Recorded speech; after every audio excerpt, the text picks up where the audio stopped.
When ETH first started underperforming, the bulls dismissed the bears with confidence. After all, history suggested that ETH would follow BTC's lead and eventually rally to new all-time highs. But that confidence has faded. Now, many are starting to worry that ETH's struggles could continue, even to the point of eventual irrelevance. ETH holders everywhere are left asking the same question: can it ever recover? That's why today we'll break down exactly why ETH has been underperforming and whether the bulls might still have the last laugh. My name is Guy and you are watching the Coin Bureau. I'll start by saying that this video is purely for educational and entertainment purposes and nothing contained within is financial advice. Also note that some members of the Coin Bureau team hold ETH as part of their crypto portfolios, including yours truly. As always though, we will remain objective in our analysis. And if you want to see which other cryptos we hold and which ones we're considering buying, then you can become a member of the Coin Bureau Club, where you'll also find weekly reviews of promising small cap and mid cap altcoins, and daily alpha and insights from the Coin Bureau team, and much more besides. The link will be down in the description. Now, unless you've been living under a rock, you'll know that Ethereum's performance has been so poor that it's basically become a meme. While BTC has rallied to new all-time highs, everyone has been watching the second largest crypto by market cap, waiting for it to make similar moves. And well, let's just say we're still waiting. Last March, BTC broke above its previous all-time high of around $69,000 and then rallied to $109,000 before the recent retracement. Now this is significant because historically investors will rotate out of BTC and into ETH, meaning that ETH's price action usually follows BTC's quite closely. However, at the time of shooting this video, ETH has yet to reclaim its 2021 high of around $4,900. In fact, Ethereum is one of the only major altcoins yet to experience any price movements for us to get excited about. During this cycle, ETH's price has struggled to break above the key resistance level of $4,000, significantly lower than its previous all-time high. And what's more is that while the market overall has taken a beating lately, ETH's price has fallen to levels last seen in the bear market. Yikes. What's crazy though is just how much ETH has struggled against BTC, considering that both are seen as monoliths in crypto. Both of them are go-to destinations for investors of all kinds, be they retail or institutional. Both assets are even accessible to traditional investors as well, since both Bitcoin and Ethereum have their own US spot ETFs. And yet, you only have to take a look at ETH's price against BTC to see that Ethereum has been bleeding against Bitcoin since September 2022, with no signs of that slowing down. All in all then, it's not looking good, bruv. Oh, and before we go any further, if you're enjoying the video so far, then punch that like button to show it who's boss, slap that subscribe button too, and be sure to drop kick that notification bell while you're at it so you don't miss our next update. So then, this begs the question of exactly why Ethereum has been struggling so badly. In the eyes of many, the biggest thing hurting ETH's price is the massive number of layer 2s within Ethereum's ecosystem. Now, as you'll know, Ethereum has long struggled with scalability, and in fact, Ethereum devs have been exploring ways to scale the network almost since it launched. Now, the original plan was sharding, wherein the Ethereum blockchain would be split into smaller chunks called shards. However, as Ethereum co-creator Vitalik Buterin explained in a recent blog post, these shards would be treated by protocols as different chains, causing all sorts of issues for users and developers. As such, the focus has now shifted to a more modular architecture, with Ethereum adopting layer 2 scaling solutions that can process transactions much faster and at a fraction of the cost. This allows Ethereum to stay competitive against the so-called Ethereum killers, which emerged last cycle and in some cases have been eating Ethereum's lunch this time around. This modular architecture also adds additional flexibility to the overall network, since each layer 2 can be customized for different use cases. Ironically enough though, this has essentially caused the same issues as sharding, with liquidity being severely fragmented. Many believe that liquidity fragmentation is the biggest reason why ETH's price has underperformed. And layer 2s have arguably stolen some of the venture capitalist mindshare too. Many VCs believe that investing in Layer 2 infrastructure is one of the biggest opportunities in the crypto industry. Picks and shovels, if you will. And let's just say that Ethereum sharding wouldn't make it possible to launch new tokens that could then be dumped on retail. Now, the other issue with Layer 2s is that they add another layer of complexity. And it certainly doesn't help that Ethereum's Layer 2 ecosystem has become somewhat saturated. To be blunt, this isn't the best user experience, especially when users can stick to other Layer 1 blockchains to achieve the same, if not better, results. Apologies for the interruption, folks, but I very quickly want to tell you about the Coin Bureau deals page. Now, if you're interested in things like discounts on hardware wallets, money off trading fees, and exchange sign-up bonuses, then the Coin Bureau deals page is absolutely the place that you need to check out. The link is in the description below. These are some of the best deals and promos in all of crypto, so check it out when you have a moment. Okay, enough from me, back to the video. And this brings us to another challenge for Ethereum, and that's the growing competition from those aforementioned Ethereum killers. For anyone unaware, these are smart contract blockchains that threaten Ethereum's dominance by effectively offering an alternative to Ethereum. Now, some of the leading Ethereum killers by market cap include Solana, BNB Chain, Aptos, Avalanche, and Sui, among many others. In fact, some of Ethereum's oldest competitors come from blockchains created by some of its earliest co-creators, such as Gavin Wood's Polkadot and Charles Hoskinson's Cardano. In any case, all of these projects are different from one another, but they all have something in common. They all have lower transaction fees than Ethereum and can process more transactions per second. This is why many of them have seen significant adoption, with most rallying to new all-time highs this cycle, while ETH has been left in the dust. The crazy thing is that the difference between Ethereum and its competitors isn't even close. Despite its overwhelming dominance over the non-Bitcoin part of the crypto market, Ethereum falls short against its rivals on numerous metrics. For context, Ethereum can theoretically process 119 transactions per second, or TPS, although it usually handles around 15. There's over 400,000 active Ethereum addresses at the time of shooting, and over 1.1 million daily transactions. Ethereum has around $47 billion in total value locked, or TVL, the majority of which, as we mentioned earlier, is on its Layer 2s. On a more positive note, Ethereum still has the most active developers of any blockchain, and by a wide margin. According to Electric Capital's developer report, there are over 10,000 active developers working on EVM chains, with more than 6,200 working on Ethereum itself. So, over 16,000 in total. Meanwhile, Ethereum's biggest competitor is arguably Solana, which can theoretically process up to 65,000 transactions per second with 1.3 second finality. Solana has 2.8 million daily active addresses and around 277 million daily transactions, granted that most of these transactions are bots. And Solana has a TVL of around $6.6 billion at the time of shooting. The Solana ecosystem also has the second highest developer count, with around 6,400 in total. Notably, Solana became the first crypto to onboard more developers than Ethereum last year. And it should come as no surprise then that Sol has had no problems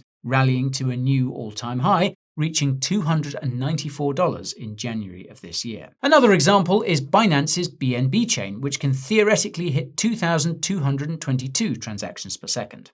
Now, this target is likely a reference to the number 2 being lucky in some cultures, particularly in China. In any case, BNB chain has around 1.2 million active addresses, handles around 6 million daily transactions, and has a TVL of around $5.3 billion. BNB chain also has a relatively modest developer count of 688, according to Electric Capital, significantly fewer than either Solana or Ethereum. Meanwhile, Aptos has an impressive theoretical max TPS of around 160,000 with sub-second finality. Aptos has around 3 million active addresses, processes roughly 3.1 million daily transactions, and has a TVL of around $974 million at the time of shooting. Aptos is also home to around 723 developers. Then there's Avalanche, which currently has a maximum TPS of just under 1,200, although the upcoming Virix upgrade will push Avalanche's TPS all the way up to 100,000. Avalanche has around 104,000 active addresses, processes around 3.8 million daily transactions, and has a TVL of around $1.1 billion. Avalanche also has a fairly low developer count at just 406. And, of course, there's Sui, which is so fast that not only is it a so-called Ethereum killer, but many see it as a possible Solana killer too. Sui can theoretically process up to 297,000 TPS with sub-second finality. It has around 78 million addresses, processes around 14 million daily transactions, and has a TVL of $1.1 billion. Sui also has a developer count of 760, which is actually quite impressive considering that the Sui blockchain is a relative newcomer, having launched in May 2023. With all that said though, it's worth repeating that while these alternative Layer 1 chains have some serious competitive advantages over Ethereum in many regards, none have managed to overtake Ethereum in terms of adoption, developer activity, or even ecosystem size. Even with Ethereum's relative weakness, there's still a long way to go before it's dethroned by any one of these rivals. Now, Ethereum may have more than its fair share of competition in the blockchain world, but another major challenge comes from the macro environment, specifically high interest rates. That's because higher interest rates are reflected in government bonds, which are popular among institutional investors. At the time of shooting, the yield on US government bonds is 4.28%. Meanwhile, ETH staking offers a yield of just 3%. This means that institutional investors who love earning a consistent yield are much more inclined to stick with government bonds as a result. And what's more is that this has been the case for quite some time now. That's because there seems to have been an inflection point around mid-2023. Around this time, ETH staking yields dropped below 4% and have been gradually falling ever since. Meanwhile, US Treasury yields rose above 4% in July 2023. In retrospect, this seems to have been when Ethereum's troubles began. And this lack of institutional interest is also reflected in the spot Ethereum ETFs, which have seen minimal interest relative to the spot Bitcoin ETFs that helped BTC rally to new all-time highs. The biggest reason for this is likely because Ethereum ETFs currently lack a staking mechanism, meaning there's nothing that really differentiates them from the spot Bitcoin ETFs in the eyes of many investors. What doesn't help is that running an Ethereum validator is also quite a complex process that involves specific hardware requirements and a whole bunch of complicated code. So this complexity, combined with the lower yields than those available from US Treasuries, is likely a big part of why institutions would rather stick to US bonds. Quite frankly, unless institutional investors are also Ethereum bulls, or at least bullish on crypto as a whole, there's no obvious reason why they would opt to invest heavily into an asset that offers a lower yield and is noticeably struggling to perform. The caveat is that Ethereum is still the most secure smart contract crypto by a wide margin. And this makes it the ideal place to tokenize real-world assets. And that is exactly what asset managers are keen to do. All in all then, this paints a pretty bleak picture for Ethereum and ETH's price as a result, at least in the short term. However, we happen to believe that this could all change, and ETH's price could see a major recovery rally driven by multiple bullish factors. One major tailwind for Ethereum is the recent change in leadership at the SEC. Since Gary Gensler stepped down as chair, the SEC has taken a much more crypto-friendly approach towards the industry, almost doing a complete 180 on its previously hostile stance. This means that there's now a much higher chance of staked Ethereum ETFs being approved. Now, these would potentially be a much more attractive product to investors, since they would provide a simpler way to earn a yield on ETH. And not only that, but institutions could also become more comfortable with Ethereum's tech thanks to Etherealize. For context, Etherealize launched in January this year with the mission to drive Ethereum's institutional adoption on Wall Street. Etherealize will promote Ethereum to institutions by offering institutional-grade products that facilitate the tokenization of real-world assets, or RWAs. Now, these RWAs include tokenized bonds, commodities, real estate, and much more besides. Naturally then, institutions are keen to integrate tokenized RWAs into their business models, and Etherealize will promote Ethereum as the go-to blockchain for this. Meanwhile, longtime Ethereum developer Danny Ryan has joined Etherealize as a co-founder, working alongside Vivek Raman to promote Ethereum to Wall Street. And it's not just Etherealize.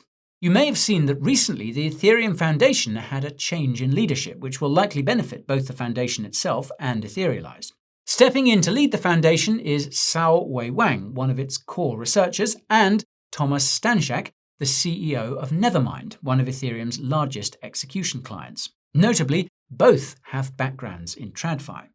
Now, with the Ethereum Foundation under new leadership, Ethereum's development could get an improved level of focus. However, it's unlikely that Ethereum's roadmap will shift away from those Layer 2s. As Vitalik himself has explained, abandoning Layer 2s means abandoning the many benefits they provide. In his words, quote, "We should stay the course, continue to scale primarily through L2s, but make sure that L2s actually fulfill the promise that they were meant to fulfill." And of course, there's the upcoming Pectra upgrade. Now, Pectra will implement over 10 Ethereum improvement proposals, or EIPs, mostly aimed at bringing more functionality to wallets and improving user experience. One proposal in particular, EIP 7251, will increase the validator staking limit from 32 ETH to 2,048 ETH. Now, this will be immensely helpful to ETH whales, like institutions, and allow them to consolidate their positions across fewer validators, giving them a much more convenient way to earn a yield. That said, we should point out that Pectra was recently delayed after Ethereum developers noticed a few technical issues. As such, Pectra will be trialed on the Hudi testnet while these issues are patched. But all going well, the Pectra upgrade could go live on the mainnet as early as the 25th of April. On the macro front, meanwhile, if interest rates begin to fall, then US Treasuries will have a lower yield as a result. Assuming that ETH's price begins to show some strength, this would make ETH staking much more appealing. As it happens, the Fed is widely expected to cut interest rates at least twice this year, with the first cut expected sometime over the summer. But back to the crypto side of things. As we mentioned earlier, many people believe that Ethereum's biggest hurdle is its Layer 2 ecosystem. However, what many don't consider is that DeFi activity on these protocols continues to rise.